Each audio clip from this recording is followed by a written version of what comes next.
Hello everyone, buenos días, boa tarde, good evening. I would like to welcome everyone to this panel discussion organized by the Latin American Initiative called Ecosocial Pact of the South and the IPS, the Institute for Policy Studies, based in Washington, in the US. And this panel is entitled, Why do we need a basic income in search of a new global socio-ecological regime? Me gustaría daros la bienvenida a todos, a quienes estéis ingresando ahora en nuestra sala de Zoom, también en YouTube, a este foro de debate organizado por el Pacto Ecosocial del Sur y el IPS, el Institute for Policy Studies de Estados Unidos, panel que lleva como título ¿Por qué necesitamos una renta básica en busca de un nuevo régimen socioecológico global? Bueno, before introducing the session and our very special guest today, I would like to share an important technical note, okay? I would like to say that we have simultaneous translation from Spanish to English and also from English to Spanish, thanks to the collaboration of our excellent interpreter, Heather, that is here with us. Thanks, Heather. 3 of our 4 guests will be speaking today in Spanish. So for those of you who need English translation, please click here on the interpretation button below and select the English option, okay? Bueno, decía ahora recién en inglés que antes de presentar la sesión y dar, bueno, la bienvenida a nuestras invitadas de hoy, me gustaría recordar que tenemos traducción simultánea, ¿vale? Del español al inglés y también del inglés al español. Gracias a la colaboración de Heather, nuestra intérprete. Le agradezco otra vez, doblemente ahora en español. Heather, muchas gracias. Y 3 de nuestras 4 invitadas hablarán en español, en castellano, pero si necesitan traducción del inglés al inglés, del español al inglés, para la intervención de nuestra compañera de Estados Unidos, Erin Coltrera, que está acá con nosotros también, bueno, pues os pido que por favor hagan clic acá abajo en esta pestañita que pone interpretación, ¿vale? Y seleccionen la opción español, ¿vale? Miriam muy amablemente también ha puesto acá en el chat, tanto en español como en inglés, el recado para que podáis elegir vuestro idioma de preferencia, ¿vale? Bueno, if you have already selected our respective language and all those who need English translation are with the English option enabled, I'm going to make a very short introduction now in Spanish to our debate, okay? ¿Puedo arrancar, Heather, en español? Bueno, arrancamos. Aprovecho para presentarme. Soy Breno Bringel, profesor de la Universidad Estadual de Río de Janeiro, en Brasil, miembro del Pacto Ecosocial del Sur, y es un gusto enorme daros ahora sí la bienvenida a esta actividad de hoy, ¿no? Muchas gracias a todos por vuestra presencia, tanto a los que estáis acá con nosotros en Zoom como los que nos estáis siguiendo desde el Facebook. Es siempre un placer, ¿no?, ver la diversidad de procedencias que reunimos en estos encuentros, por lo cual, bueno, si os apetece, os animaría a que podáis enviar un saludo por el chat, con vuestro nombre, vuestra organización, movimiento, institución, si es el caso, ¿no? Y el lugar de preferencia, si queréis también, para que podamos ubicarnos un poco y así, bueno, romper un poco el hielo de la virtualidad, ¿no? Siempre viene bien y os animo entonces que podáis ir saludando y presentándoos en el chat.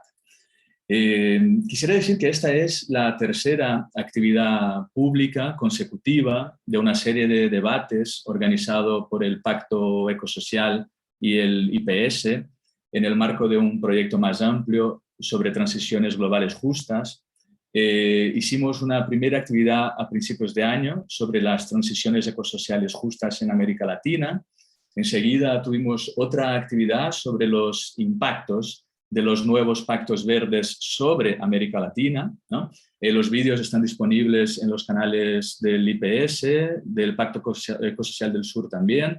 Seguro que Liliana, Miriam, alguien acá puede copiar también en el chat los enlaces para quienes no asistieron puedan tener la oportunidad bueno, pues de ver estas sesiones, los debates previos, ¿no? Hoy nos reunimos también con el apoyo de la Red Latinoamericana por la Renta Básica, para discutir en esta tercera actividad el rol de la renta básica, también, bueno, conocido con otros nombres, ¿no?, en diversos lugares, como Ingreso Universal Ciudadano, entre otros, pero discutir el rol de la renta básica en las transiciones ecosociales y en la construcción de un nuevo régimen socioecológico global. En los últimos años ha proliferado un montón de experiencias, de propuestas también alrededor de este tema en varias partes del mundo, tanto en el sur como en el norte global. Su carácter incondicional, universal, ¿no?, en un momento tan caótico, de profundo deterioro de las condiciones de vida, de intensa crisis ecosocial, hace que sea para muchas y muchos una salida interesante, una salida atractiva, ¿no? Hay una discusión muy amplia en marcha sobre ese tema hoy. Pero también hay muchas críticas, muchas controversias en diferentes puntos que tienen que ver, por ejemplo, con la financiación, pues un anclaje supuestamente más individual de estas políticas, o también controversias alrededor del papel del Estado, por ejemplo, ¿no? Desde el Pacto Ecosocial del Sur hemos contemplado la renta básica en nuestro documento fundacional de hace 2 años ahora aproximadamente, también en nuestras actividades y concepciones, pero no la entendemos como un fin en sí mismo, ¿no?, sino como una puerta de entrada, digamos así, o como un pilar complementario de otras medidas, como por ejemplo la transformación tributaria solidaria o la creación de sistemas de cuidado, que contribuyan a generar políticas y horizontes de transición ecosocial que nos ayuden a superar esta trágica espiral de pobreza, neoliberalismo, desarrollismo, ¿no? Es con este horizonte con el cual llegamos a este foro de debates, al cual quiero agradecer mucho a John Pfeffer, a Miriam Lang, a Liliana, a todas que estáis acá, ¿no?, permitiendo que esto sea posible también, para dialogar, conversar con 4 invitados que pueden aportarnos, me parece, perspectivas diferentes y en algunos puntos seguramente también complementarias sobre la renta básica en esta ruta de transición, ¿no? Paso entonces a presentar a nuestras invitadas de la conversación de hoy. Vamos a empezar con el economista Rubén Lobolo, que es miembro del Centro Interdisciplinario de Estudios de Políticas Públicas de Argentina, sin duda uno de los principales referentes en América Latina del debate sobre el tema. Rubén nos hablará de las implicaciones de la renta básica y de algo que para nosotros en el Pacto Ecosocial del Sur, en el IPS, también es absolutamente central, ¿no? El desafío de adaptar el sistema económico a los límites ecosistémicos, a los límites del planeta. Seguiremos luego con intervenciones de Erin Contreras desde Estados Unidos. Erin va a aterrizar un poco, digamos, el debate a experiencias concretas con la renta básica en Stockton, en Estados Unidos, ¿no? Erin Contreras, también te doy la bienvenida, Erin. Erin es investigadora del Centro sobre Renta Básica de la Universidad de Pensilvania. Tiene una amplia experiencia en el tema en terreno, como responsable también de investigación y programas de SEED en la Universidad de Tennessee, en Estados Unidos, ¿no? Y creo que los desafíos prácticos que nos traerá Erin pues abrirán la posibilidad para que nuestra siguiente invitada, la académica, militante feminista Aylin Torres, pues pueda mover un poco los debates hacia los retos que la renta básica supone también en el sur global, ¿no? Aylin es una compañera cubana, ahora en Ecuador, investigadora de la Fundación Rosa Luxemburgo. Seguro que nos traerá una mirada muy rica y crítica también sobre las controversias, ¿no?, y las posibilidades vinculadas a la renta básica en el sur global. Y por fin cerraremos con la reflexión de Amaya Pérez Orozco, ¿no? Para quienes no la conozcan, Amaya es una activista intelectual o intelectual activista, economista feminista española, integrante de una interesantísima iniciativa que es la colectiva, ¿no?, XXK de pensamiento y acción, y también, por qué no decirlo, ¿no?, me parece una referente importante para nosotros en el Pacto Ecosocial y en muchos otros espacios de trabajo también. Entonces, agradecerte, darte también la bienvenida a Aylin, a Maya. Cerraremos con esta mirada desde la economía feminista, de los cuidados, cuestionándonos por qué, ¿no?, y cómo la renta básica debe marcarse dentro de una transformación más amplia lo cual es uno de los objetivos de nuestra discusión de hoy, ¿no? Entonces, bueno, decir una vez más que estamos encantadas de recibirles y que empezamos entonces con la siguiente dinámica, intervenciones cortas de cada una de nuestras invitadas, y luego tendremos también, obviamente, un tiempo para el debate, para la discusión, para la puesta en común de inquietudes. ¿Sí? Muchas gracias, Rubén Lobolo, y te doy la palabra para una primera intervención. Muchísimas gracias por la invitación a participar en este encuentro. Voy a tratar de ir rápido porque el tiempo es poco y el tema es realmente muy rico.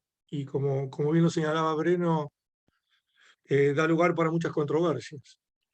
Entonces, lo primero que voy a tratar de entender es qué significa la transición de los viejos estados de bienestar o estados sociales a un estado ecosocial. ¿Dónde están las diferencias y dónde pueden estar las cosas comunes? Para luego ver en qué medida la renta básica o renta universal o ingreso ciudadano, como me gusta más llamarlo a mí, tiene un papel en esta transición.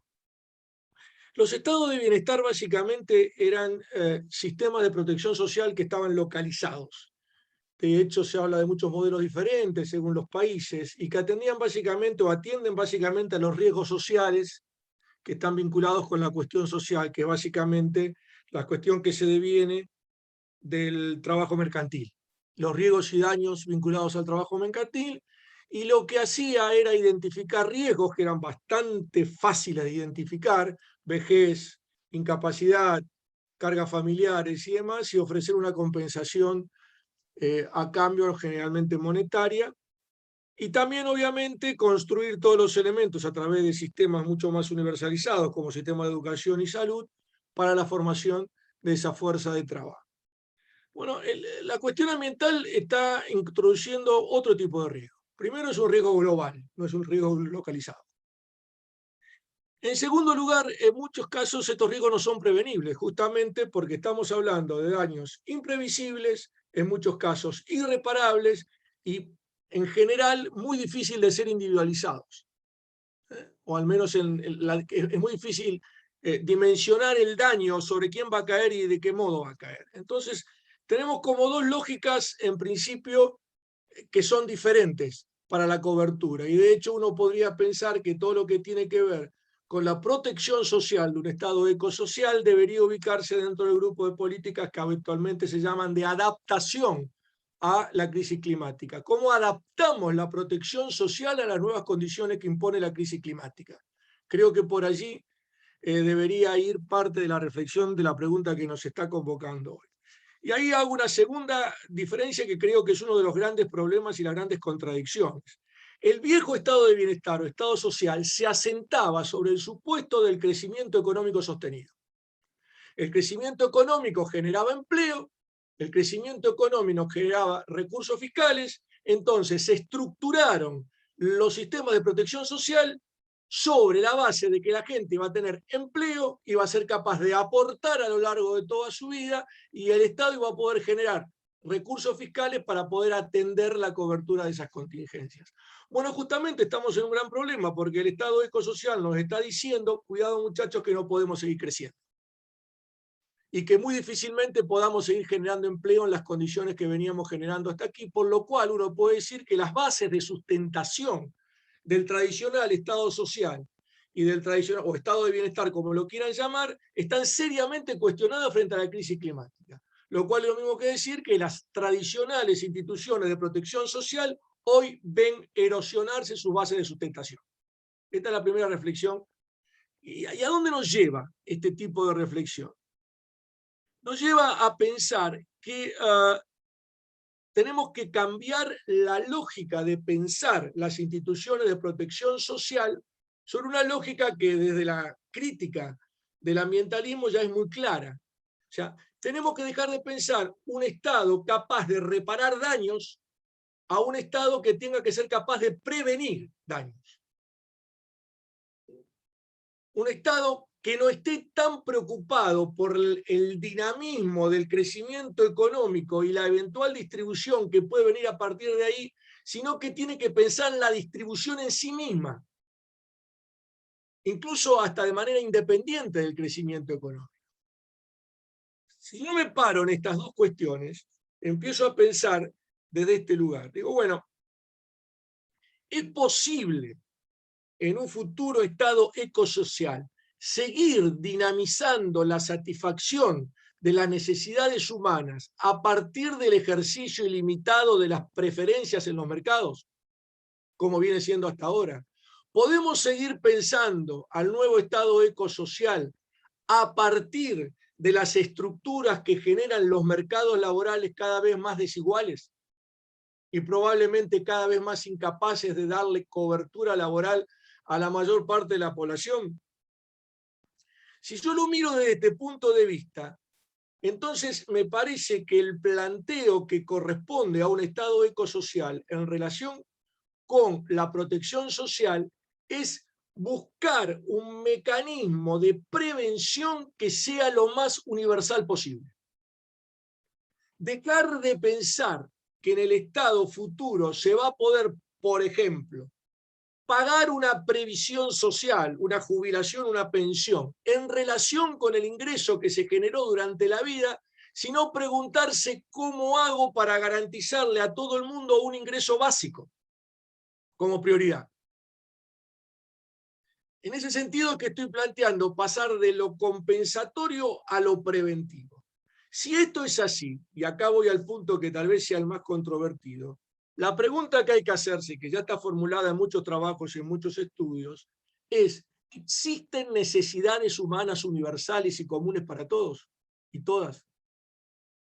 Porque si somos capaces de definir, como algunos estudios ya lo han hecho, las necesidades humanas universales y comunes, y acá va otro punto, entonces tenemos que ser capaces de identificar cuáles son los satisfactores de esas necesidades humanas universales.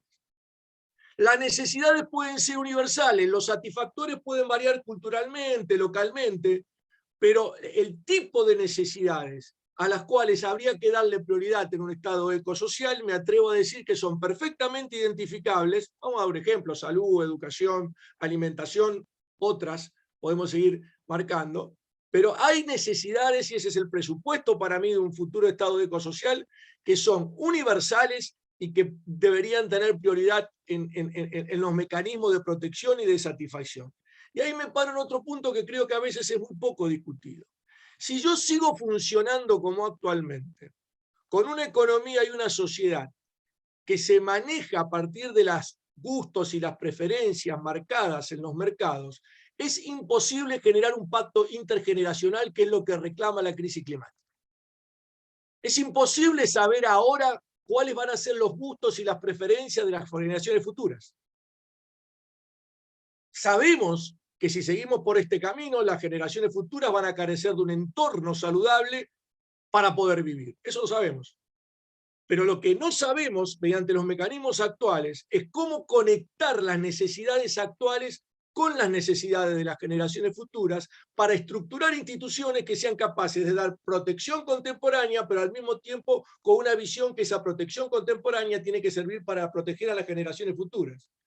Bueno, hay toda una literatura que yo comparto que dice que, una vez más, hay que basarse en las necesidades humanas universales. Uno puede no saber cuál serán los gustos de las generaciones futuras, pero podemos aventurar que las necesidades humanas básicas van a ser bastante parecidas a las actuales.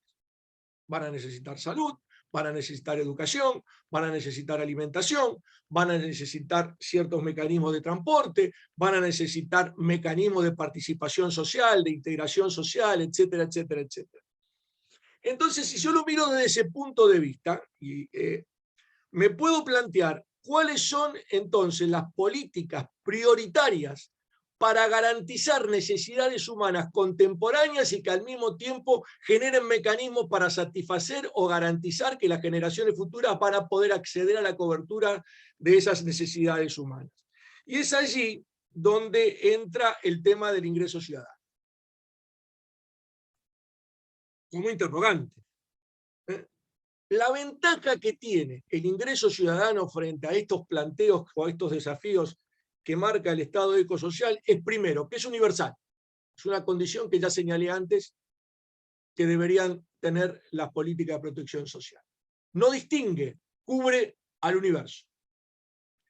La segunda ventaja es que es incondicional. La incondicionalidad garantiza la prioridad de la satisfacción de las necesidades con ese ingreso básico. Pero además lo que hace es garantizar que nadie que lo necesite quede afuera. Y este es un punto importante porque hoy en día lo que intentan las políticas actuales es tratar de seleccionar para que nadie que no lo necesita reciba una asistencia. El viejo truco de la focalización. Estar todo el tiempo tratando de evaluar si las personas tienen recursos, si las personas no tienen recursos, si tienen empleo, tienen riqueza, etc., para que nadie que tenga recursos propios reciba una asistencia. El ingreso ciudadano da vuelta a la página y dice es al revés. Lo que tenemos que garantizar es que nadie que lo necesite se quede sin el beneficio. Pero eso significa que se lo voy a dar a los ricos. Bueno, ese no es un problema. Y ahí viene la segunda postura que muchas veces, o el segundo elemento de la propuesta del ingreso ciudadano que muchas veces no se resalta. Eso se tiene que resolver por la vía tributaria. O sea, un Estado ecosocial tiene que revertir la lógica actual, donde en general, y sobre todo en América Latina, se financia el Estado con impuestos regresivos y universales, el IVA, el impuesto al consumo, impuestos a los, etcétera, etcétera, etcétera, y se hace política social focalizada.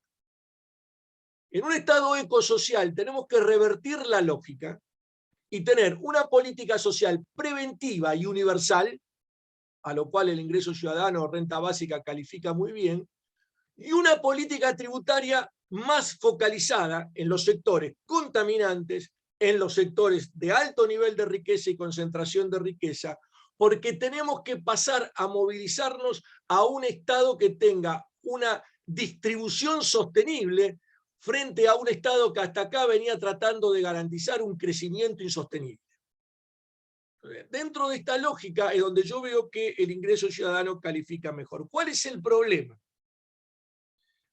El más grave que yo veo en esta lógica para la renta básica o para el ingreso ciudadano, que todos los estudios disponibles dicen que los sectores de más bajos recursos, que son los que se verían más beneficiados con una política de este tipo, pero que al mismo tiempo son los que se verían más perjudicados frente a la crisis climática, o sea, y este es el punto que quiero marcar, o sea, siempre hay que tener en cuenta que los sectores más vulnerables son los que más se van a perjudicar con los problemas que trae en la crisis climática, lo cual desde ya invalida toda la pretensión de que el problema de la pobreza se va a resolver con crecimiento económico, con más contaminación y demás, porque claramente los que más perjudicados van a ser frente a una crisis climática, van a ser los sectores vulnerables. Pero al mismo tiempo, si yo distribuyo recursos contra los sectores más vulnerables, a favor de los sectores más vulnerables, lo que voy a hacer probablemente es aumentar la contaminación. Porque la huella de carbono de los bienes y servicios básicos está probado, tienen es mucho más alta que la que pueden ser los bienes no esenciales. Entonces, no hay forma de garantizar una relación positiva entre la cobertura preventiva de las necesidades humanas básicas y la necesidad de cuidar el medio ambiente que teniendo una fuerte distribución de riqueza de los ricos hacia los pobres. No hay otra manera. No hay otra manera en este contexto en que tiene que bajar el consumo global, de subir el consumo de los sectores más postergados bajando el consumo de los sectores más altos. Desde mi punto de vista es una conclusión lógica. Porque de lo contrario, si le intentamos subir el ingreso masivamente a los sectores populares, sin bajar el ingreso y los consumos de los sectores de altos ingresos, el medio ambiente no lo soporta. Basta hacer los números de lo que significaría, por ejemplo, que todo el mundo tenga una distribución del ingreso parecida al de los países más ricos. Es imposible, el planeta no lo sostiene. Entonces, en este contexto me parece a mí, como insisto, como el tiempo es corto, que yo quiero poner este debate. La renta básica, el ingreso ciudadano, califica mucho mejor que otras propuestas, por ejemplo, que la propuesta del empleo universal. La propuesta del empleo universal es una propuesta productivista que presiona para más crecimiento económico, presiona para más productividad y, en definitiva, no es amigable con la crisis climática. El ingreso ciudadano sería amigable siempre y cuando se ponga un hincapié muy fuerte en la parte distributiva. La parte tributaria es tan o más importante que la parte distributiva que puede llegar a generar una propuesta como la del ingreso ciudadano. Y creo que en estos términos tenemos que pensarlo, en términos de compatibilidades, en términos de contradicciones y en términos de transiciones. Y por eso hay que pensar, y con esto cierro, y como bien lo dijo me parece Breno al comienzo, de que la propuesta de ingreso ciudadano no se puede pensar aislada de otras políticas. No sirve una renta básica si la gente tiene que gastar en educación. No sirve una renta básica si la gente tiene que gastarla en cuidado, la tiene que gastar en transporte para ir a trabajar, la tiene que gastar en salud. La reforma del Estado ecosocial es una reforma que tiene que priorizar las necesidades humanas básicas, y todas las necesidades humanas básicas, para ser amigables con las necesidades de la crisis climática, tienen que ser provistas lo máximo posible de manera universal e incondicional. Porque es el modo en que vamos a manejarnos eficientemente. El caso del transporte es evidente. El caso de la educación o la salud también lo es, a poco que uno mire la huella de carbono de cada uno de estos bienes y servicios. Tenemos que movernos a la prestación universal e incondicional de todo lo que se considere bienes públicos y servicios públicos. Si queremos ser eficientes en la búsqueda de un Estado ecosocial. Y tenemos que movernos a un nuevo esquema de tributación que logre subir los consumos de los sectores más populares, pero reduciendo los consumos y la dinámica que impone la imitación del consumo de los sectores más privilegiados. Creo que estoy en el tiempo y agradezco por la atención.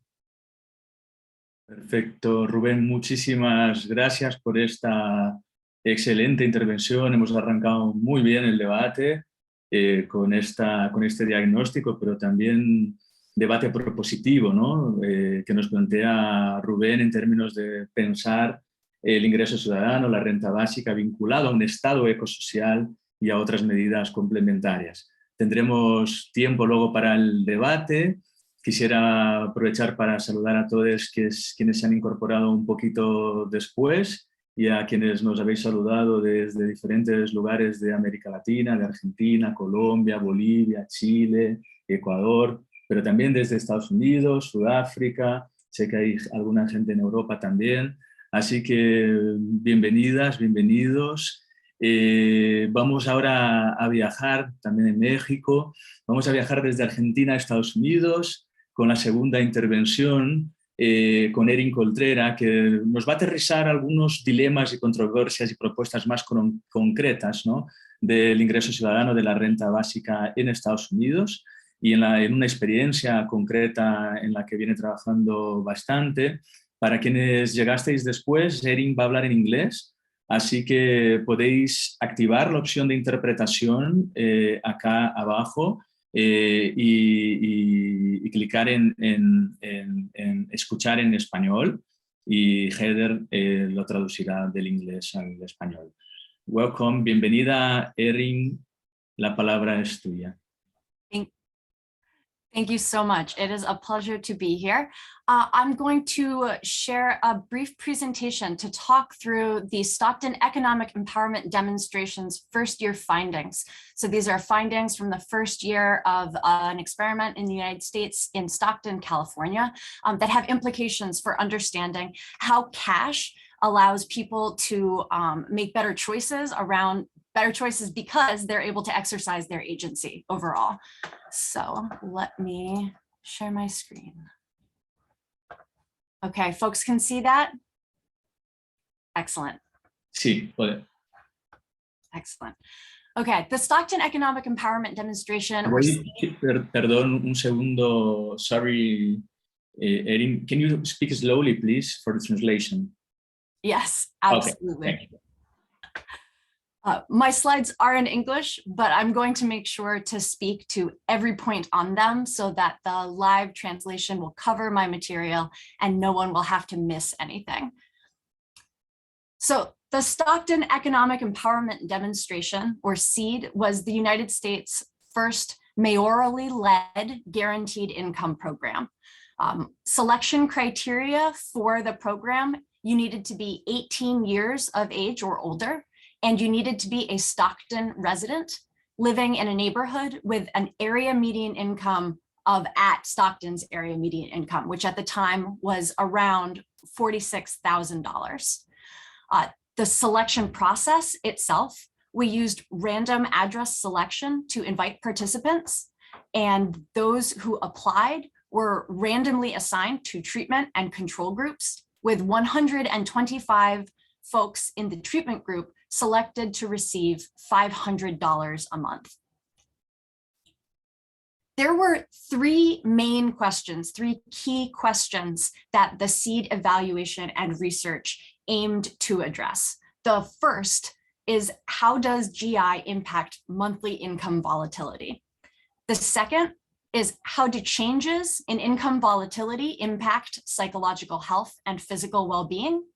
And the third is, how does GI generate agency over one's future? So I want to take you through those three questions and how we've started to answer them. Let's take the first question. How does GI impact monthly income volatility? You can see from the statistics that the answer is pretty meaningfully.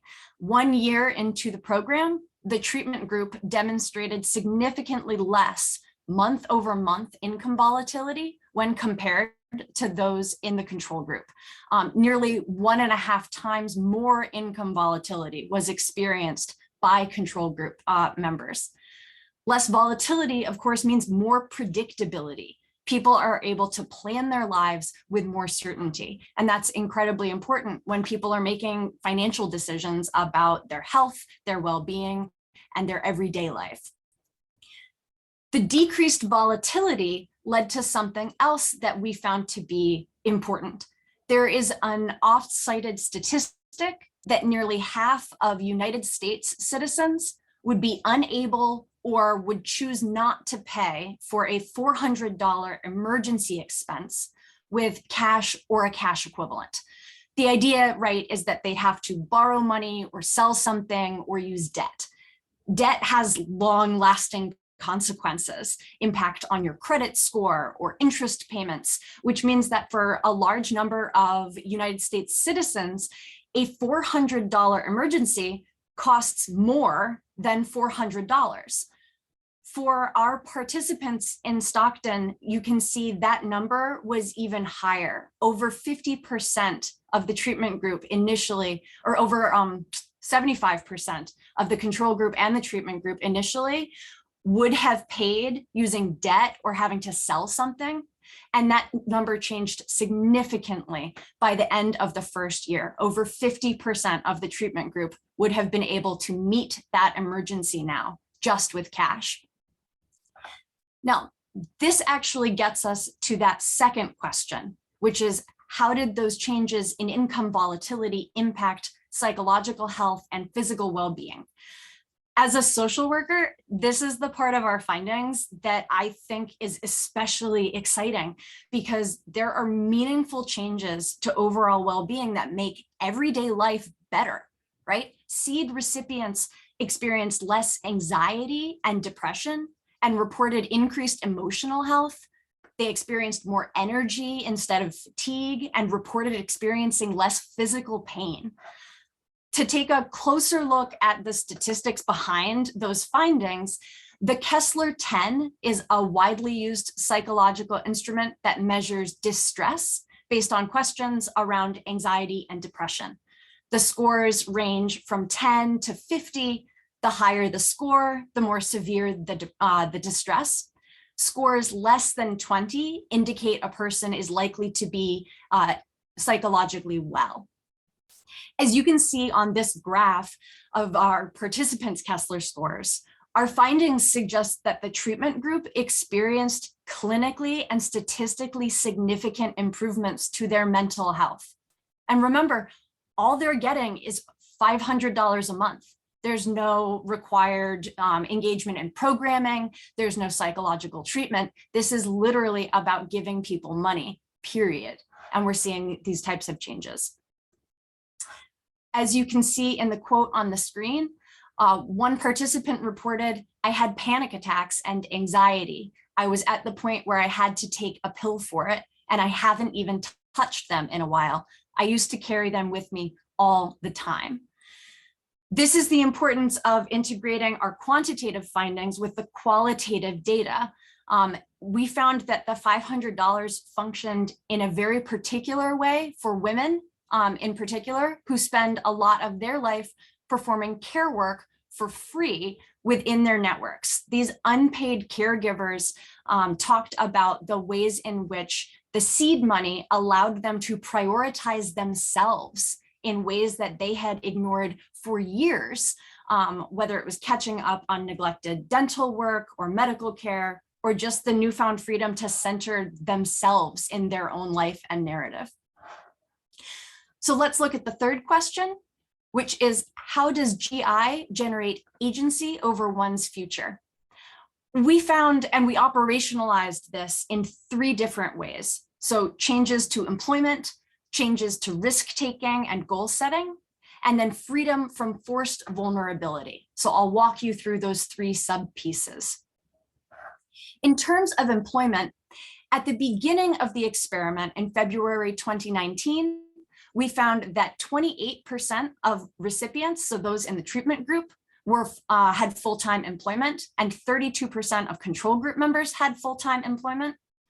A year later, 40% of the recipients were employed full-time. So the money did not have a negative effect on employment for our recipients.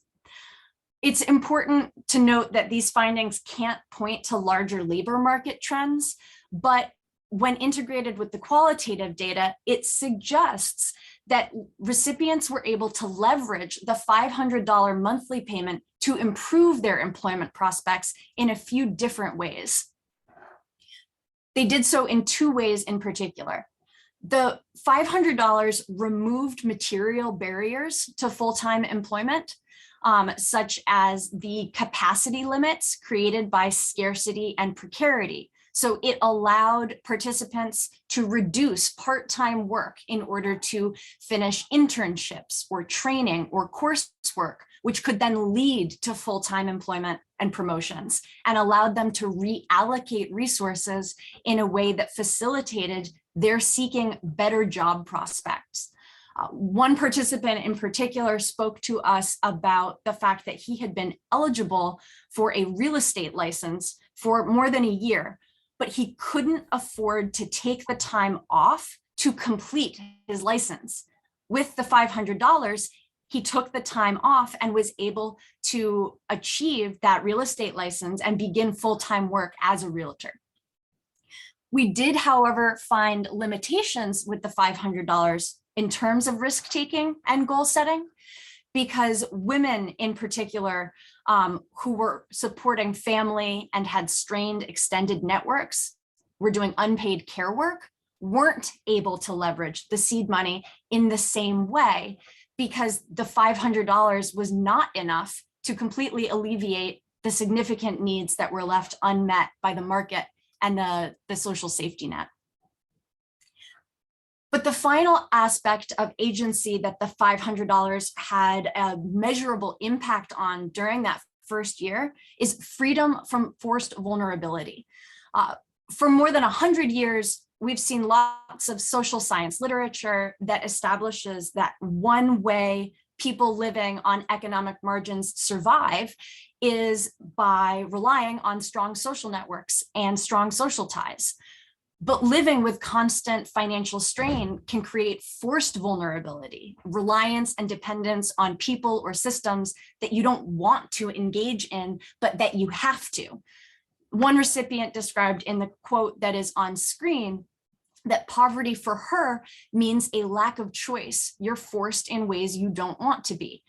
Another recipient talked about choosing to live in unsafe housing instead of in a nicer place with family members, because living with those family members meant she had to do more unpaid care work and had to engage in difficult relationships.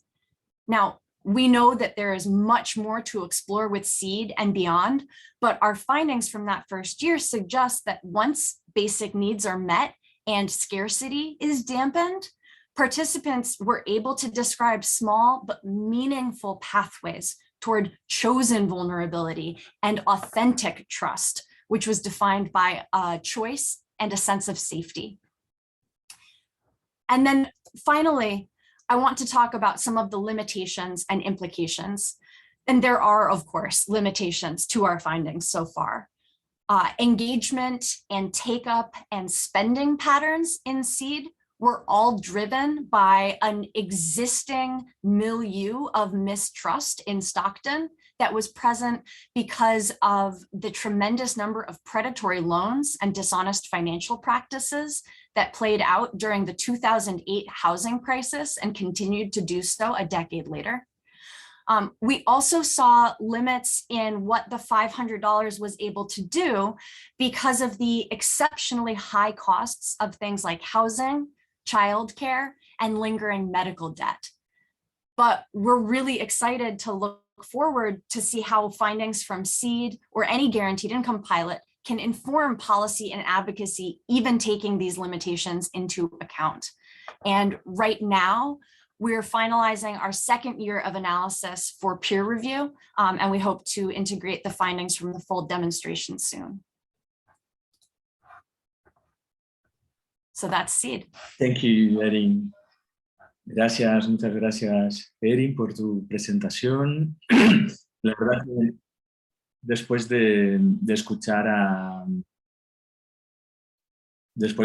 a Rubén, ¿no? Ver una investigación sobre el terreno con su mirada, ¿no? Concreta, apuntando a limitaciones y a implicaciones específicas, ¿no? de la renta básica, me parece bien interesante porque por un lado apunta a elementos que tienen que ver con el empleo, bienestar, salud, que son fundamentales, pero también trae otra vez a tona lo que señalaba Rubén en el sentido de las limitaciones, ¿no? de la propia política si no va acompañada de una perspectiva más amplia.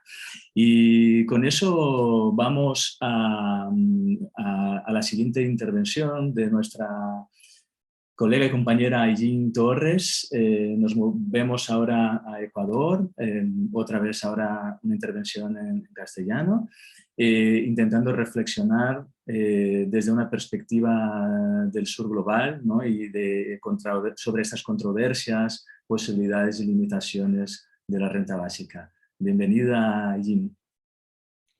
Muchísimas gracias, Breno. Un placer compartir con ustedes, con todas, con todos.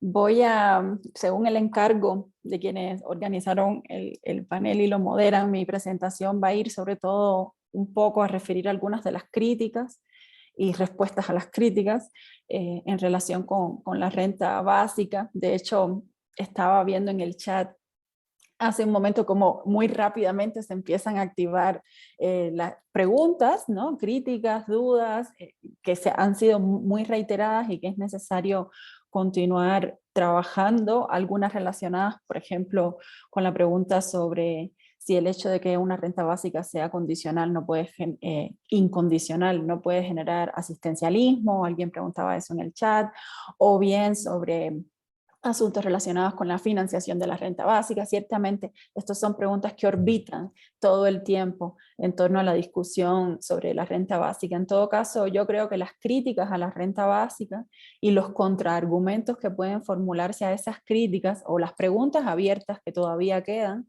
permiten pensar alternativas de viabilidad y no solo de utopía respecto a la renta básica. Entonces voy a concentrar mi presentación un poco en ese canal.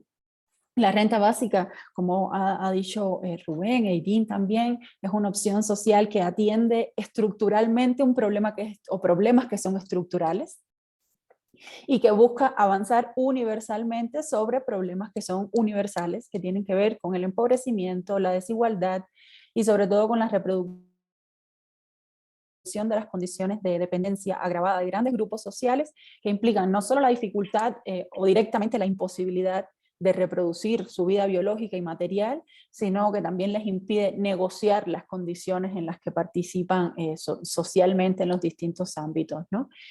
Y como toda opción social de cierta importancia y sobre todo del alcance que tiene la renta básica, pues es conflictiva. Ahora, en este punto hay al menos dos tipos de preguntas. Una es si renta básica sí o renta básica no. Rubén abordó, creo, dando razones suficientes en ese sentido. Voy a aportar algunos elementos adicionales, pero creo que lo más importante ya está dicho.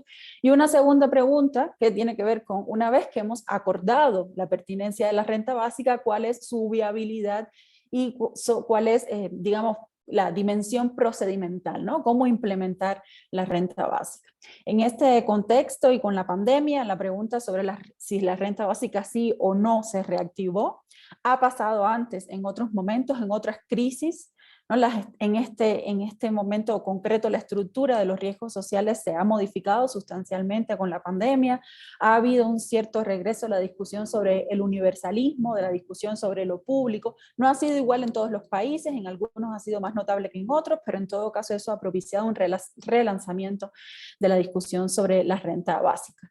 Voy a mencionar entonces un par de cosas en el sentido de las críticas que se le han hecho a la propuesta de la renta básica, un poco en este primer canal de si renta básica sí o renta básica no, y luego haré algunos comentarios sobre en qué términos se está discutiendo su viabilidad y su aplicabilidad, que están relacionados pero no son lo mismo en América Latina.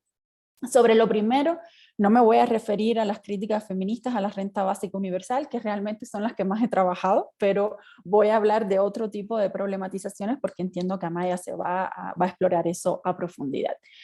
Una crítica usual a la renta básica universal que proviene de distintos campos políticos y también de una parte del sentido común ciudadano, tiene que ver con que si la renta básica se aplica en un sentido verdaderamente universal, o sea, desvinculado, por ejemplo, de la situación de empleo de las personas, o de su posición en el mercado laboral, o de su condición de empobrecimiento o no, fomentaría el parasitismo, ¿no?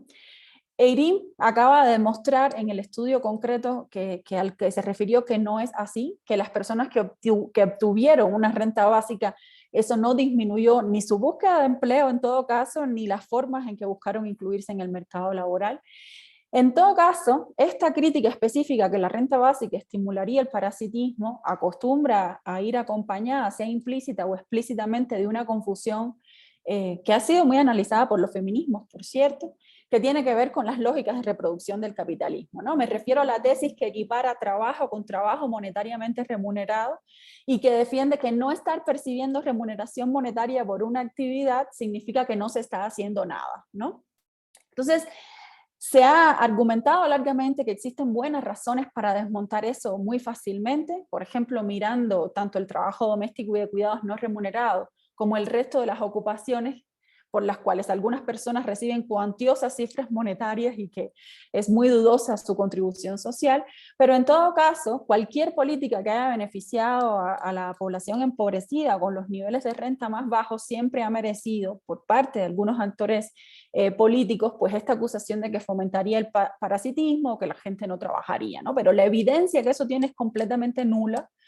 En nuestro mundo, quien no disponga de tierras, como ha dicho Raventós y otras personas, quien no disponga de tierras o de capital o de herencias, no puede elegir dejar de trabajar remuneradamente para otro o no, y de hecho más bien es lo contrario, ¿no? Quienes tienen lo anterior son quienes muchas veces viven sin trabajar en el sentido de la función social que eso tiene. Un segundo asunto tiene que ver con la lógica de que hay recursos monetarios reducidos y que la renta básica, si es universal, en realidad no permitirían una buena lucha contra la pobreza, ¿no? Sino que son mejores los subsidios condicionados dirigidos a las personas pobres.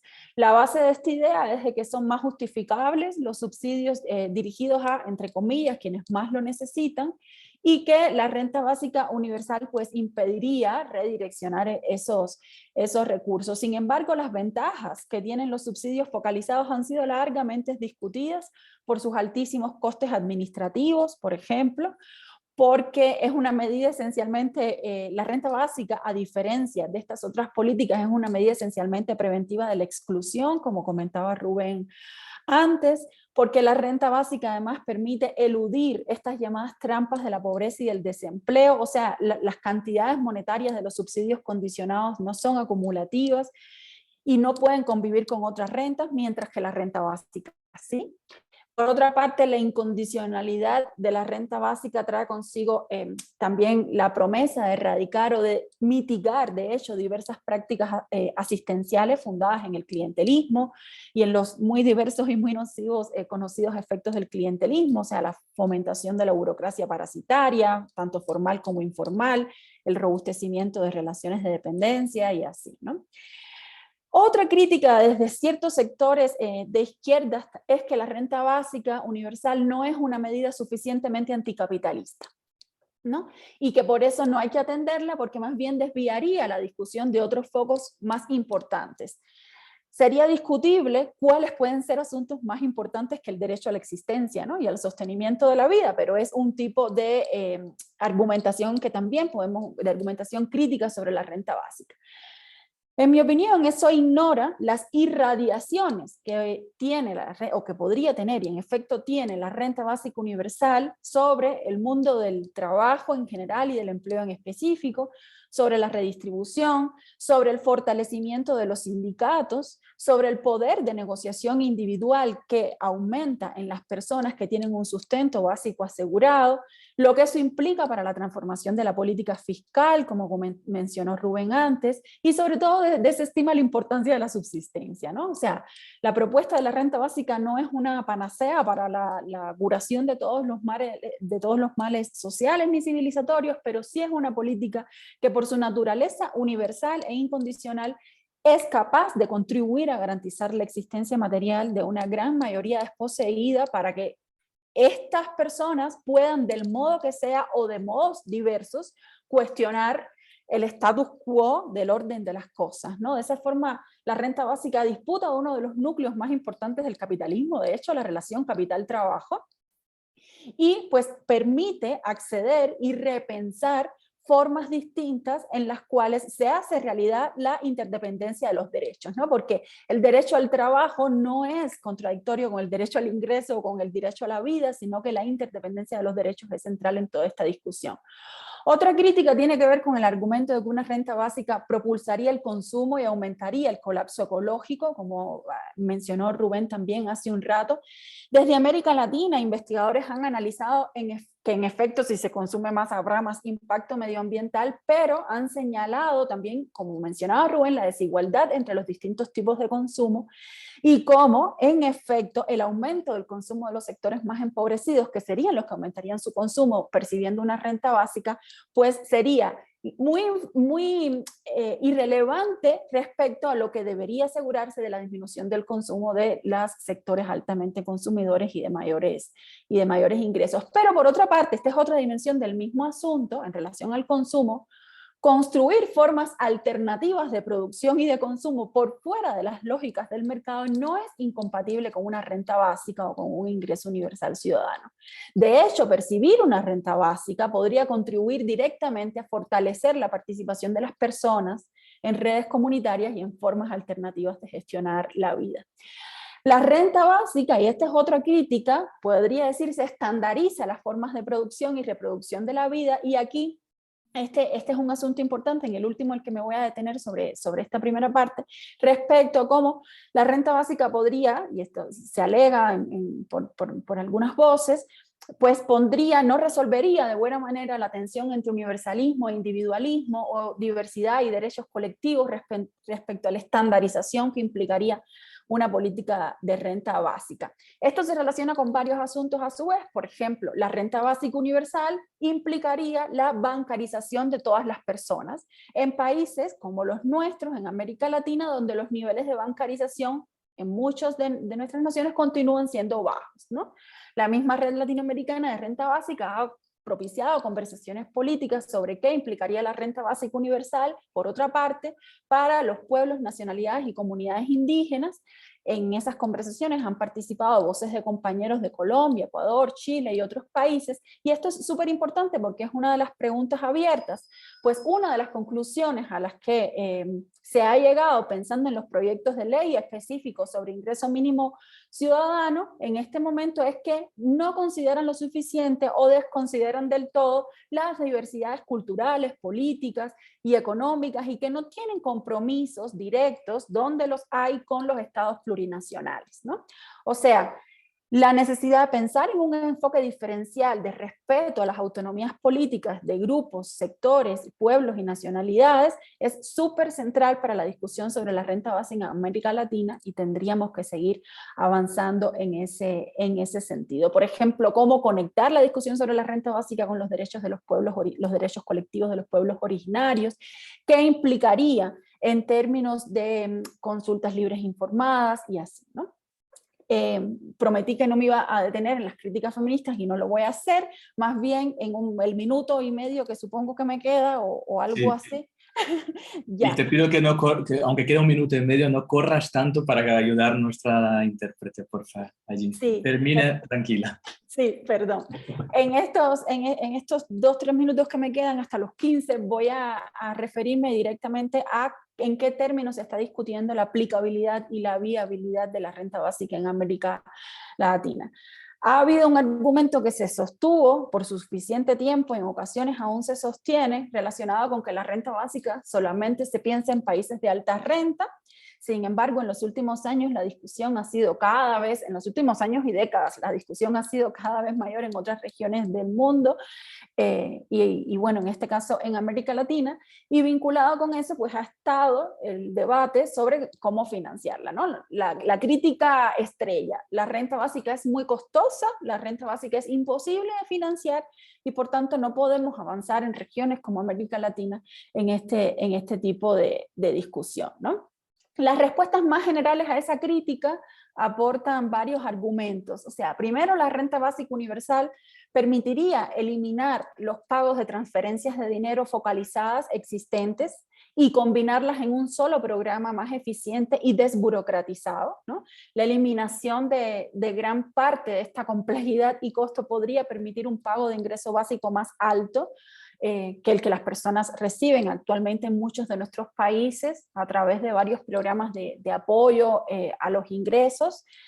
Y por otro lado, una población con acceso universal a una renta básica suficiente gozaría, como nos acaba de mostrar Eirin, de mejor salud física y mental, por ejemplo, reduciendo el costo asociado a la salud pública, y podría tener además un impacto positivo en ese sentido, ¿no? Entonces, yo creo que es importante cómo invertir la pregunta. La pregunta no es cuánto costaría una renta básica, sino cuánto cuesta no tenerla, en términos de quienes sostienen sobre sus espaldas no tener una renta básica. O sea, creo que ese es el ejercicio político importante, o uno de los ejercicios políticos importantes. Un centro de las discusiones sobre la aplicabilidad de la renta básica o del ingreso mínimo ciudadano, del ingreso mínimo vital, como se llama en América Latina, ha sido si debe ser progresivo o no, si debe ser temporal o permanente, si debemos mantener su carácter individual o debe ser familiar, o cómo evitar los costes burocráticos excesivos, ¿no? Por ejemplo, en Uruguay se han formulado propuestas concretas que tienen que ver con cómo la implementación de una renta básica universal se complementaría con un cambio redistributivo que debería ir en 3 líneas a la vez. Por un lado, una reprogresivización del impuesto a la renta. Por otro lado, una reimplantación de un impuesto al patrimonio personal que existía y ya no existe. Y por otro lado, a través de una reimplantación de un impuesto progresivo a las herencias. En Argentina, eso pensando en términos de financiación, en Argentina hay distintas propuestas, también Rubén podrá hablar después de eso, pero hay distintas propuestas sobre el ingreso mínimo. Hace unos meses, Claudio Lozano, director del Banco Nación, en un evento presentó una propuesta de ingreso básico universal, que yo creo que es muy cuestionable en el sentido de que no sería universal, sino que estaría dirigido, según esta propuesta, específicamente a la población en situación de informalidad laboral y desempleo, y debería generar 4 millones de empleos. Después podemos pensar en esta propuesta en concreto, pero lo que la traigo aquí solamente porque me interesa resaltar que según esta propuesta sería necesaria la inversión del 2.9% del PIB, lo cual es absolutamente financiable. En México los debates han ido en dos sentidos, pensando, bueno, la pensión universal de adultos mayores que comentó Rubén, pero también pensando en renta básica específica para niños y niñas, y la financiación vía la reducción de la evasión por una parte, y además una reforma fiscal progresiva. En Centroamérica igualmente se han hecho simulaciones de qué implicaría el costeo de una renta básica en términos tributarios, pensando en la deuda externa y la deuda interna y cómo avanzar en modelos de financiación. También se pueden consultar, la red de renta básica latinoamericana ha sido muy prolija al respecto. En Chile igualmente, en Brasil se acaba de hacer un estudio también hace poco sobre cómo con la inversión del 1% del Producto Interno Bruto se podría implementar una renta básica para el 30% más pobre, o sea, en ese caso también estaría discutible en términos de la universalidad. Entonces, en general, estas discusiones latinoamericanas sobre la renta básica, sobre la aplicabilidad de la renta básica, creo que afrontan los desafíos de las discusiones sobre las rentas básicas en general, o sea, respecto a su universalidad y respecto a si se va a atender a ciertos segmentos de la población o no, a las familias o a los individuos y así. Creo que hay que estar muy vigilantes respecto a eso porque podrían formularse políticas, y de hecho se están haciendo, que se enuncian como de renta básica sin serlo, y creo que eso es sumamente peligroso para poder avanzar en política al respecto. Y bueno, con esto termino. Pienso que la renta básica en efecto es el lugar de una utopía, pero también es un programa político que es efectivamente viable, se ha demostrado, es muy claro, se avanza cada vez en la región en ese sentido. Y bueno, en definitiva creo que es de mucho provecho esta conversación, considerando todas las líneas abiertas y algunas ya muy claras en las que debemos seguir avanzando. Gracias otra vez. Muchas gracias, Ayin, por tu intervención, muy interesante. Creo que ya Rubén y Erin habían empezado a apuntar, ¿no?, algunas controversias, algunas polémicas alrededor de la renta básica, pero lo que nos trae Ayin ahora es un verdadero mapeo de controversias, digamos así, un mapeo de polémicas, de respuestas, de críticas, ¿no?, de posibilidades. Muy interesante para la discusión. Agradezco a todas y todos también que estáis compartiendo links de iniciativas, experiencias, ¿no?, en el chat.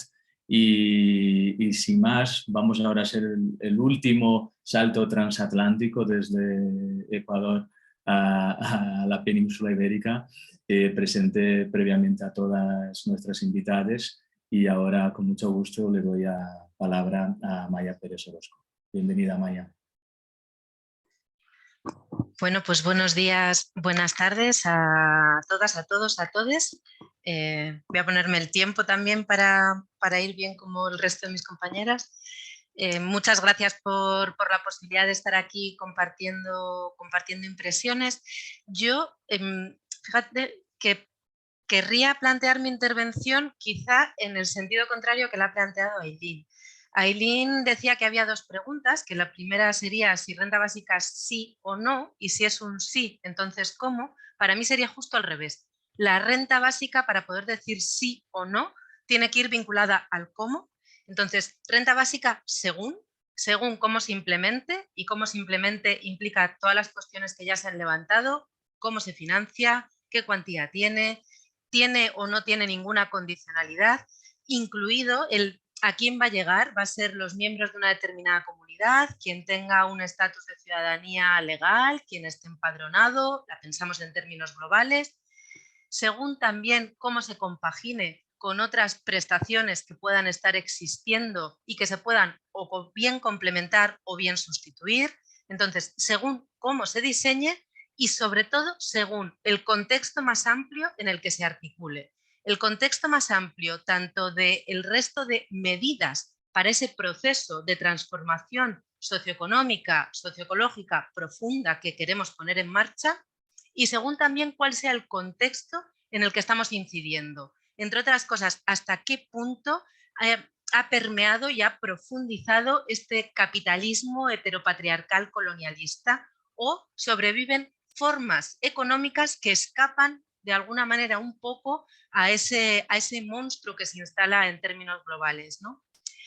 Entonces, según cómo se diseñe y según en qué contexto y con qué otras medidas se articule, yo diría que puede jugar un papel relevante, pero siempre situado, es decir, en un momento y en un territorio concretos, es decir, no como una utopía, para mí en ningún caso, sino de una manera absolutamente situada y nunca protagónico, yo diría. Entonces, el protagonismo creo que tiene que ir de la mano de otras medidas y sobre todo del paquete. Y si no, el riesgo es que la renta básica se convierta en una falsa nueva solución, y creo que elocuente de ello es quienes están apostando ahora mismo por la renta básica, además de hacerlo desde perspectivas que podríamos llamar emancipatorias. Entonces está habiendo compañeros muy sospechosos de la renta básica, que creo que también es algo que nos debería alertar, ¿no? Entonces, yo intentaría argumentar esto por dos vías. Por un lado, pensar la renta básica en ese contexto más amplio, y en segundo lugar, cuáles considero que deberían ser los lineamientos de transformación estructural. Entonces, pensemos la renta básica en ese contexto más amplio y hablemos del contexto más amplio sobre el que tiene que incidir y hacia el que tiene que ayudarnos a avanzar.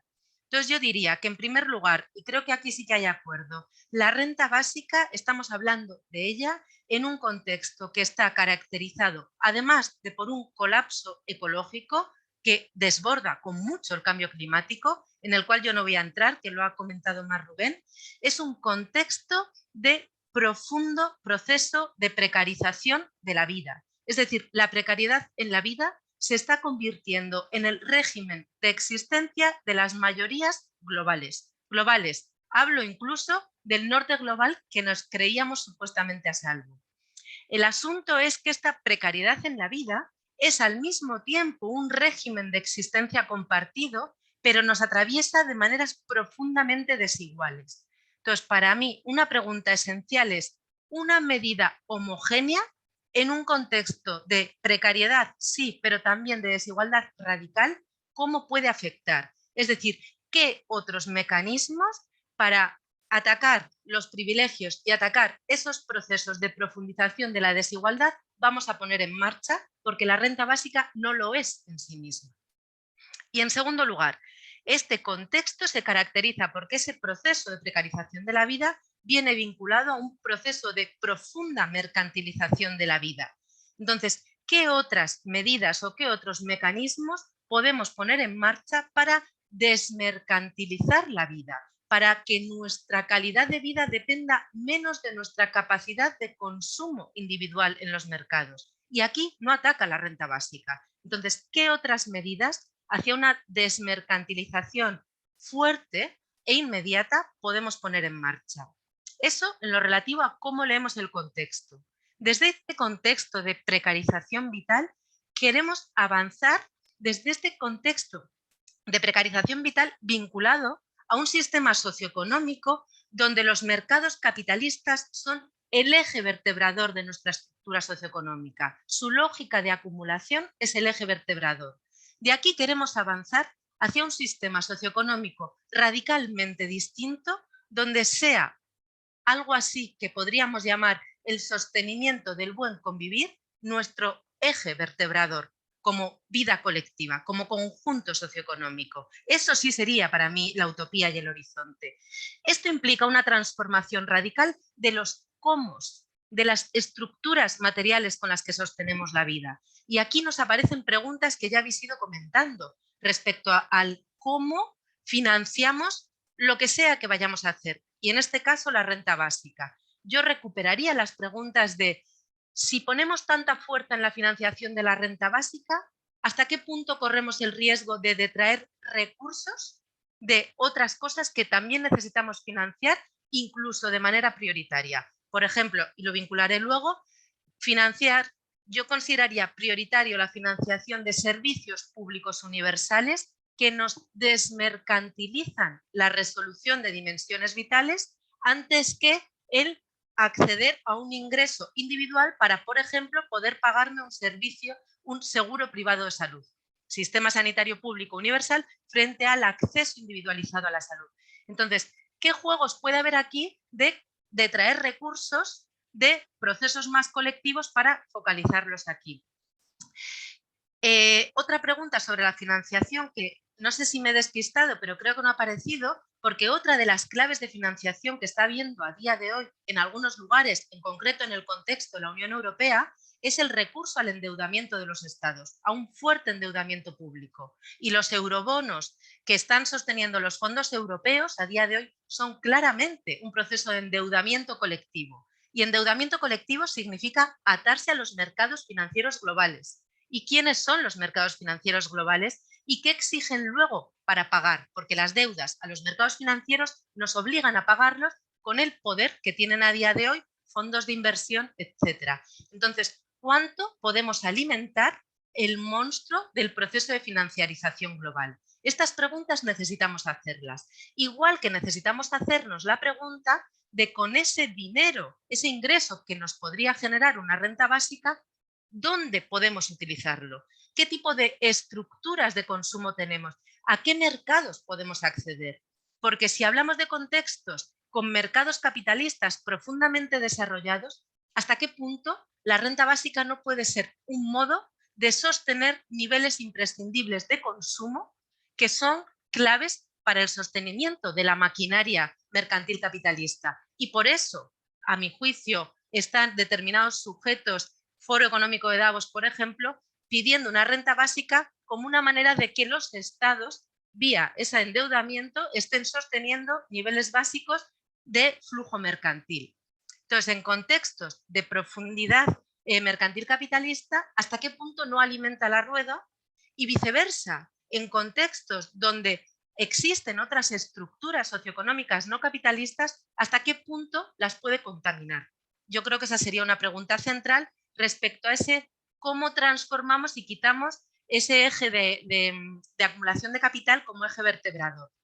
Pero pensando en el horizonte también, es que en el horizonte no solo tenemos que cambiar los modos de sostener la vida, sino también tenemos que cambiar nuestra forma de entender la vida que queremos vivir. Es decir, nuestra forma de entender el bienestar, porque nuestros modos de vida a día de hoy están basados en el acaparamiento, claramente. En el acaparamiento de mercado, es decir, el acaparamiento de consumo mercantil, y el riesgo de que la renta básica pudiera profundizar este proceso de acaparamiento creo que es algo que sí que hay que abordar, pero también en el acaparamiento de tiempo de vida ajeno, principalmente de tiempo de vida que no dedicamos a hacer los trabajos que el sistema no valora. Y aquí yo creo que tenemos un debate, porque yo consideraría que la liberación de tiempo de vida del mercado en ningún caso garantiza ni una reducción de la división sexual del trabajo, ni un mayor involucramiento en actividades de interés social y colectivo. En primer lugar, vemos claramente que cuando los hombres, y aquí hay una disputa de género enorme, tienen más tiempo liberado del mercado, por ejemplo, hombres en situación de desempleo, o cuando pueden solicitar un permiso por cuidados a menores, etcétera, o no solicitan ese permiso, o con el tiempo que tienen no lo dedican a cuidados. Es decir, nada garantiza que los hombres vayan a aumentar su papel en los trabajos de cuidados no remunerados. Pero lo que sí que vemos claramente es que cuando hay mayor disposición de dinero, lo que tendemos es a externalizar estos trabajos, hombres y también mujeres, de clase media o clase alta, es decir, a comprar barato el tiempo de vida de otras mujeres. Entonces, creo que hay un riesgo profundo de que no redujera la división sexual del trabajo, sino que alimentara nuevas formas de división sexual del trabajo cada vez más marcadas por la clase social y por la racialización. Porque aparecería aquí también la pregunta de quién accede a la renta básica en un contexto global con flujos migratorios constantes que no estamos sabiendo abordar en clave de derechos, ¿no? Tampoco creo que ese tiempo liberado directamente se vinculara a una mayor corresponsabilidad sobre la vida colectiva porque tenemos un sentido común construido en torno a nuestro pensamiento individual en nuestra calidad de vida. Dicho de otra manera, tenemos que transformar las estructuras socioeconómicas, pero también los sentidos comunes que nos mantienen juntos. Y es en este doble proceso de transformación de a qué llamamos buen convivir y cómo lo sostenemos, donde la renta básica podría o no jugar un papel. Y para pensar cuáles son, y voy ya que estoy sobre el tiempo, cuáles serían los lineamientos que nos permitirían avanzar en esta doble transformación de los sentidos comunes y de los modos de sostener la vida, yo diría que es clave que la respuesta es radicalmente situada. No podemos pensarla para el mundo mundial. Entonces, yo muy brevemente hablo desde el contexto de esta periferia del monstruo, de esa fortaleza llamada Europa. Para las periferias de esa fortaleza llamada Europa, diría que los ejes de transformación fundamentales son, primero, quitar poder y recursos al poder corporativo, un proceso profundo de reconversión de los medios de producción de capital en medios de reproducción de la vida. Estoy hablando de reforma fiscal, que ya se ha hablado, pero hablo también de cuestionar el papel del euro y del dinero capitalista en general y desde luego de los mercados financieros. Hablo de expropiar vivienda vacía. Hablo de colectivizar infraestructuras que están puestas al servicio del gran poder corporativo en vez de al servicio del interés general. Hablo de desprivatizar conocimientos, patentes, semillas. Hablo de quitarle tiempo de vida al capital con una reducción radical de la jornada laboral sin pérdida de salario. Hablo de bancos públicos, de monopolios público-comunitarios de los Big Data, que son otra gran fuente de enriquecimiento y acaparamiento para los mercados. Entonces, quitar poder y recursos al capital para ponerlos a circular en otras estructuras socioeconómicas que permitan precisamente hacer emerger lo que a día de hoy es la base invisibilizada, los trabajos invisibilizados que sostienen la vida. Entonces, quitar poder y recursos al capital para construir estructuras socioeconómicas de lo común. Y yo aquí hablaría de lo público comunitario, no de lo público, sino de lo público comunitario. Creo que ahí hay un gran terreno de disputa. Hablaría de la economía social solidaria transformadora. Hablaría de las economías otras, de las cuales en el centro del monstruo sabemos poco y tenemos mucho que aprender de otros lugares del mundo. Y hablaría de los entramados comunitarios, es decir, de alimentar lo común. Y alimentar lo común, con los recursos que quitemos al capital, creo que nos tiene que permitir ir transitando hacia una nueva matriz socioeconómica reproductiva, no productiva, que esté decrecida en tamaño, relocalizada en el territorio, simplificada, no grandes cadenas globales de valor, sino cadenas locales, que esté decrecida en términos metabólicos y que esté diversificada, es decir, que el dinero importe cada vez menos para vivir y además cada vez más hablemos de otro tipo de dinero distinto al dinero capitalista. Y con esto acabo. La renta básica al final es el acceso hoy por hoy a un dinero capitalista que se genera sobre la base del acaparamiento y consecuentemente del despojo, que se sostiene sobre trabajos invisibilizados. Entonces, a lo que tenemos que atacar es a esa maquinaria de acaparamiento, despojo e invisibilización, por tanto, de transformación del papel que juega el dinero en nuestras sociedades. Disculpad que me he alargado más de lo que preveía y gracias.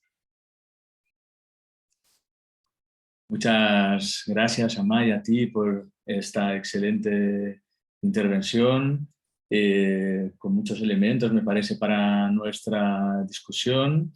Creo que hemos oscilado de alguna manera, ¿no?, en discutir las fronteras, vamos a decirlo así, de la renta básica en todas las intervenciones, es decir, su relación con otras políticas complementarias, con otros planteos, y lo que de aquí de alguna manera nos traes es pensar la renta básica también dentro de una agenda y una perspectiva más amplia de transformación ecosocial, ¿no? Y creo que eso es muy, muy relevante. Hay muchos comentarios en el chat agradeciendo las intervenciones. comentarios y diálogos puntuales también que se han ido estableciendo ahí. Pero realmente preguntas específicas no tenemos muchas. Paso a leer una de Carmen Aliaga, de Bolivia, ¿vale? Luego os daré obviamente la palabra no solo para contestar lo que se plantee desde el chat, también para plantear una conversación, un diálogo final entre nosotras, ¿no? Carmen dice: ¿se podría pensar que la renta básica a escala global, con perspectiva feminista, podría garantizar, por ejemplo, que la agricultura familiar y comunitaria sostenida, principalmente por mujeres, mantenga la subvención de alimentos a las ciudades? Eso implicaría un gran avance en la soberanía alimentaria y, por otra parte, abriría la posibilidad de restauración integral de territorios afectados por megaproyectos, cuando la precariedad deje de generar desplazamientos por devastación ambiental, ¿no? Esta es la cuestión de Carmen Aliaga. Teníamos también aquí en nuestro chat de preguntas y respuestas una pregunta de Juan Pablo sobre el caso de Argentina, que han ido contestando amablemente los compañeros también con un link de una propuesta reciente. Quizás Rubén quiera comentar algo más sobre eso, sobre los proyectos e iniciativas que se estén dando en Argentina, y si puede hablar sobre todo específicamente, ¿no?, del tema del financiamiento, cómo se está dando la discusión sobre el financiamiento. Y básicamente lo demás son comentarios puntuales, ¿no?, preguntas. Por lo cual, después de esa intervención entonces de Amaya, le abriría un poco otra vez a Jean, Rubén, a Erin, otra vez al final también a Amaya, un turno final, ¿no?, de reflexiones, dialogando también entre nosotras, ¿no? Para romper un poco el orden, ¿alguien quiere empezar? Jean, Erin, o empezamos otra vez con Rubén. Rubén.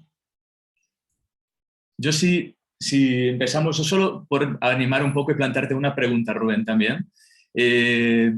Muy rápida. Me parece muy interesante, Rubén, tu planteo o sea, de pensar realmente en términos de un Estado ecosocial, ¿no? De qué sería un Estado ecosocial, pero también de pensar los desplazamientos, digamos así, de la lógica y de las prioridades de lo que podría ser este Estado ecosocial comparado con experiencias históricas diferentes, sobre todo la del estado del bienestar, ¿no? Pero la cuestión, tras escuchar a Maya un poco que me rondaba, es, al final, ¿puede el Estado ser ecosocial? Quiero decir, en el sentido, ¿no?, de cómo pensamos, además del Estado, contra y más allá del Estado, estas lógicas de transición. Y creo que ahí hay como contrapuntos interesantes, ¿no?, que ponen en diálogo, creo que, vuestras intervenciones, y lo dejo ahí como para una reflexión quizás también de tu parte. Te paso la palabra. Gracias, Rubén. Algunas cosas. La verdad es que no sé qué el Estado puede hacer. En realidad estamos en un momento tan crítico que es muy difícil saber si el Estado tiene capacidad. Lo que más estamos seguros es que así no se puede seguir. Y entonces es como que tenemos muchas certezas sobre la crisis y muchas incógnitas sobre la salida de la crisis y el futuro. Yo por eso traté de centrarme en tratar de ver compatibilidades e incompatibilidades entre cierta propuesta y la idea de un Estado ecosocial, que parece que tendría que surgir de algún modo, porque claramente yo diría hoy el mundo enfrenta una contradicción brutal entre crecimiento, crisis climática y desigualdad. Uno de los datos del último tiempo es que estamos asistiendo a crecimiento menor que en la década del 50, 60, 70, pero con aumento de desigualdad. Todos los trabajos de Piketty son muy ilustrativos al respecto. Entonces creo que esta combinación trágica entre crecimiento, crisis climática y desigualdad está llevando, en mayor o menor medida, a la humanidad a un destino que personalmente no tengo claro cuál es. Y justamente lo que trato de pensar dentro del campo de posibilidades es de una manera lógica cómo tratar de encaminar o reordenar esta combinación trágica. Primera cuestión. La segunda cuestión, que tiene que ver con algunas preguntas, es que al ser la crisis ambiental un problema global, en relación con el Estado tenemos un problema, no tenemos un Estado global. Entonces tenemos una crisis de alcance global, pero sin instituciones capaces de manejarla a nivel global.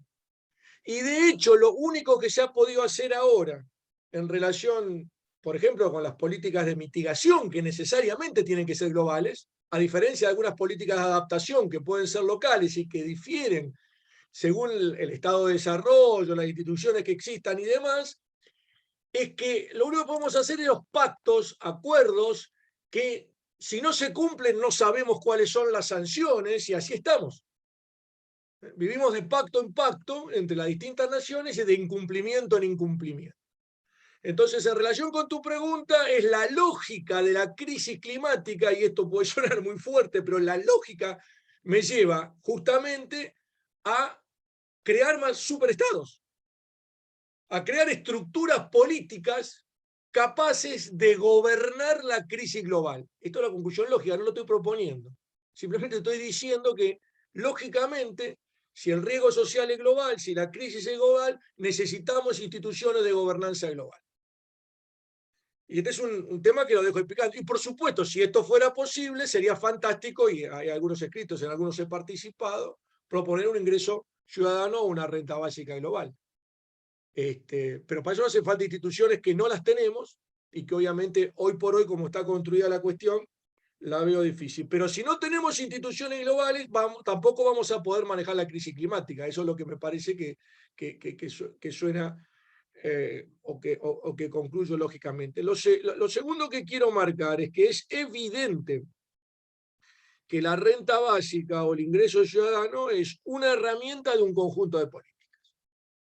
O sea, acá se señalaron algunas. O sea, justamente creo que el problema de la mayor parte de las propuestas, y ahora contesto desde mi punto de vista, no hay ninguna propuesta hoy en Argentina, y no conozco prácticamente, en términos fácticos además, que responda a los principios de ingreso ciudadano. Hay cosas que llaman renta básica, ingreso ciudadano, pero que son otra cosa. Y entre otras cuestiones, lo que no quieren afrontar es la estructura de construcción de derechos y de instituciones sobre la base del empleo mercantil. Entonces vinculan la renta ciudadana o el ingreso ciudadano con empleo, todo el tiempo. Y acá hay una contradicción que tenemos que empezar a discutir, porque si no, ¿por dónde avanzamos? O sea, yo, por ejemplo, no veo una renta básica sin una reducción de los tiempos de empleo, sin una nueva distribución de los tiempos de empleo disponibles en el mercado. O sea, hay que bajar los tiempos de empleo en el mercado, además que para liberar el tiempo de empleo doméstico, es para poder darle empleo a la mayor parte de la gente en un contexto de presión por todos lados del lado de la oferta. Ahora bien, si yo hago esto y digo no le bajo, pero que sin bajar los salarios, hay economías, sobre todo las latinoamericanas, que no pueden funcionar porque no son competitivas en este contexto. Entonces tengo necesariamente que garantizar una red de seguridad de los ingresos por afuera del puesto de empleo, más allá de lo que uno piensa en la renta básica. Si yo quiero que el mercado de empleo se ajuste a las nuevas necesidades del cambio climático, que implica reducción del crecimiento económico, de aumento de la productividad, el aumento de la productividad permanente también implica una reducción del tiempo de empleo mercantil. Si yo quiero hacer esto sin bajar el bienestar de la gente, personalmente no veo otra forma que garantizar una renta básica por fuera del mercado de empleo. Y en este sentido, y con esto voy cerrando, lo mismo creo que son bienvenidas, todas las cosas son discutibles. Atar la renta básica a un fondo de no pago de la deuda, pero está bien, puede ser, podemos discutir las formas de financiamiento. Pero son formas de financiamiento además de corto plazo. La renta básica, si va a ser una política permanente, necesita ser discutida en términos de una fuente de financiamiento o fuentes de financiamiento, me gusta más, o sea, varias fuentes de financiamiento, pero que sean permanentes. Y ahí cierro con esto. Hay las propuestas de Alaska y demás, por ejemplo, hubo mucha literatura escribiendo financiemos la renta básica sobre un impuesto al petróleo, a los combustibles y demás. Evidentemente, en un contexto de crisis climática esto no puede ser. Bueno, simplemente para cerrar, creo que estamos en una discusión rica que tiene que ser abierta, muy contradictoria, tiene que ser realista, pero que hoy por hoy no se está dando adecuadamente en América Latina. De hecho, los dos, digamos, frentes que hoy están debatiendo políticamente en América Latina, una versión del neodesarrollismo, llámenlo como quieren, populista, no sé qué, la derecha con su propuesta, las dos coinciden en algo, quieren seguir creciendo, están discutiendo cómo hacerlo, las dos son extractivistas. O sea, en términos de lo que estamos discutiendo acá, hoy en América Latina no existe una propuesta política con posibilidades de acceder al poder político que tome estas cuestiones como parte de su base programática. Y yo creo que en esos términos es que tenemos que alimentar la discusión y introduciendo temas que hoy en día no están en el debate. Gracias. Muchísimas gracias, Rubén. Muy estimulantes reflexiones y muy importante en concreto también esta reflexión final, ¿no? Bueno, infelizmente Erin ha tenido que irse ya por límites de tiempo y otros compromisos. Vamos manteniendo ahí un rico debate en el chat. Agradezco a todas y todos. Pero tenemos que ir cerrando también nuestro diálogo, que obviamente no significa ni mucho menos cerrar la discusión, sino seguir abriendo puntos importantes para el debate teórico-político. Y le quería dar, bueno, pues 4 o 5 minutos a Aijin y a Maya para una intervención final. ¿Sí? Aijin, por favor. Muchas gracias otra vez, Breno, y muy estimulante el resto de las presentaciones y sobre todo el conjunto, ¿no? Como tú dices, no siempre complementarias. Solo quería hacer una acotación específica sobre cómo se está configurando el campo de las disputas. Amaya insistía en la necesidad de tener este debate situadamente, ¿no? Y pensarlo para cada uno de los contextos. Y en el caso latinoamericano quería como traer la reflexión de en qué términos se está produciendo el debate sobre la renta básica universal dentro de los feminismos en particular. En efecto, hay una línea de argumentación que defiende, quizás un poco cercana a lo que estaba comentando Amaya sobre que la renta básica universal no necesariamente tiene por qué intervenir en el mandato de género, según el cual las mujeres somos las principales responsables del sostenimiento de los hogares, de las comunidades y de la vida, porque más bien la renta básica en sí misma no tendría una potencialidad género transformativa, ¿no? Algo así, en esos términos, sino que más bien no alteraría la división sexual del trabajo o bien desincentivaría, ¿no?, el interés de las mujeres por el trabajo remunerado o las retornaría, entre comillas, a la privacidad de los hogares. Y en ese escenario las trabajadoras de clases populares, generadoras de bajos ingresos, serían las más desfavorecidas, por supuesto, porque tenderían además se tendería a perpetuar esos vínculos de dominación que no necesariamente provienen del campo de la reproducción material, aunque también, ¿no? Sin embargo, otros análisis, también desde los feminismos, defienden muy profundamente el creciente interés de la renta básica universal, justamente porque le otorgan capacidad de afectar sustancialmente las desventajas que representa para las mujeres el ser las principales sostenedoras de los hogares. En esta línea de argumentación, si bien la renta básica universal no tiene capacidad de eliminar, digámoslo así, las condiciones materiales de dominación en el ámbito doméstico, el solo hecho de disminuir la dependencia material, pongámosle, de los cónyuges, abriría el paso a bases más justas de negociación, por ejemplo, sobre los tiempos de trabajo, doméstico, remunerado, voluntario, de formación, ocio, lo que fuera, para un eventual abandono de relaciones violentas dentro de los hogares. Eso es importante también tenerlo en cuenta. Asimismo, al disminuir la dependencia del mercado laboral por tener asegurado este mínimo de la existencia que ofrecería una renta básica, también aumentaría la capacidad de negociación de las mujeres en la trama mercantil del trabajo. El resultado sería favorable al mismo tiempo porque las mujeres tendrían condiciones, que tienen condiciones laborales más precarias y en el sector informal y peor remunerado tendrían entonces igualmente más capacidades de negociación. E incluso este canal de externalización que mencionaba Maya, este posible canal de más externalización del trabajo doméstico vía su mercantilización, también vía a través de la renta básica, tendría que considerar que las trabajadoras del hogar también tendrían una renta básica, por lo cual también aumentarían sus capacidades de negociación sobre sus mismas condiciones de trabajo. Estudios históricos, de hecho, lo que muestran es que cuando en contextos en los que ha habido estado de bienestar, no en el caso latinoamericano, cuando ha aumentado el bienestar de todas las personas, ha aumentado también la demanda por trabajo doméstico remunerado, en efecto, pero también han mejorado las condiciones de trabajo de las trabajadoras del hogar y eventualmente eso ha implicado una carencia de oferta de ese trabajo, por tanto una menor capacidad para externalizarlo, generando potencialmente movimientos de renegociación dentro de los mismos hogares.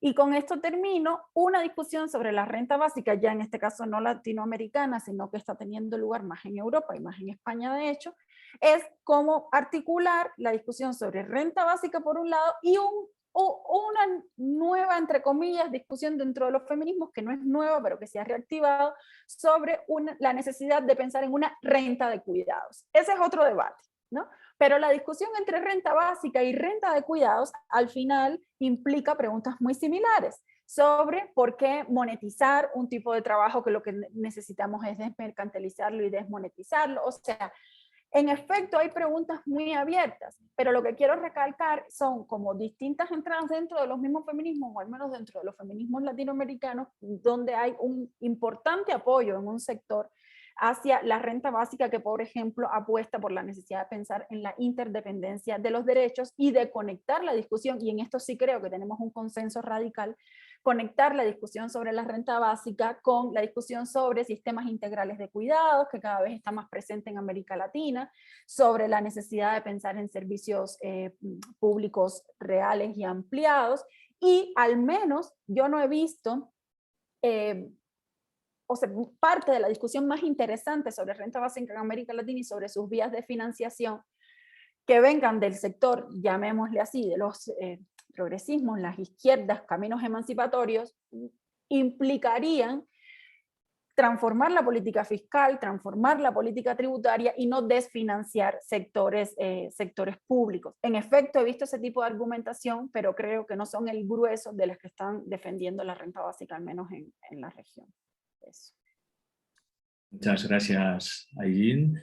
Y como ya vamos un poco justas de tiempo, te paso directamente la palabra, Maya, para una reflexión final.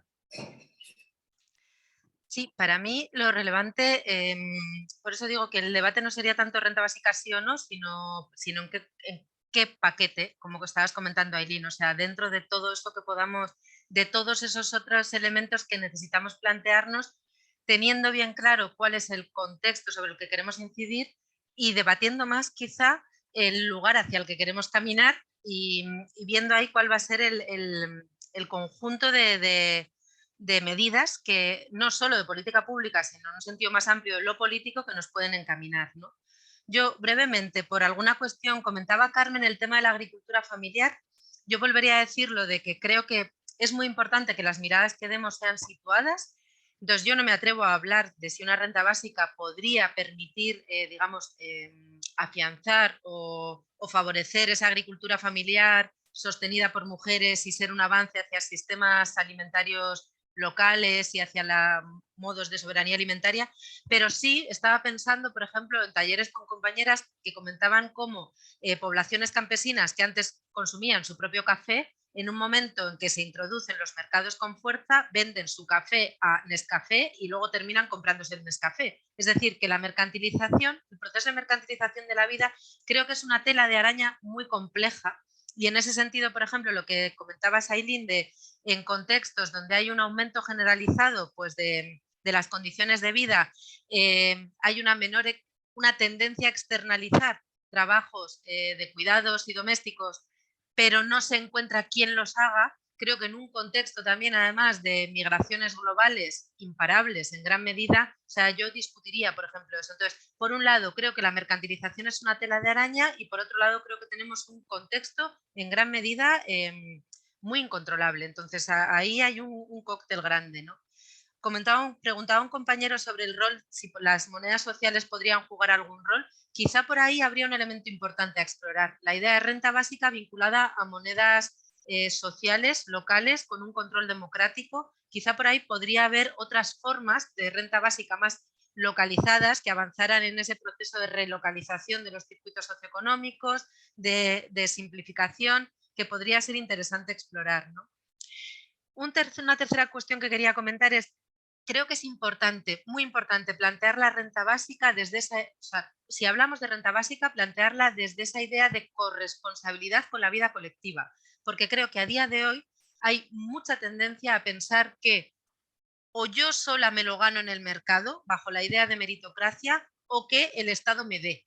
Entonces, una idea mucho más clientelar, una idea más de no ser un sujeto de derechos en el sentido de ser parte de una vida colectiva más amplia, sino de que el Estado me debe algo o la sociedad me debe algo. Entonces, si la renta básica la planteamos desde el me deben algo, creo que ahí hay un problema enorme. Entonces, la renta básica vinculada a ese qué modos de involucrarnos en la vida colectiva vamos a construir que sean distintos al empleo, donde tú haces algo porque alguien te paga por ello en un contexto de esclavitud del salario, o al trabajo de cuidados sometido a las lógicas heteropatriarcales donde no te queda otra porque es tu deber como mujer. Entonces, ¿qué otras lógicas de trabajo, por decirlo de alguna manera, podemos construir para que haya esa responsabilidad en la vida compartida, ¿no?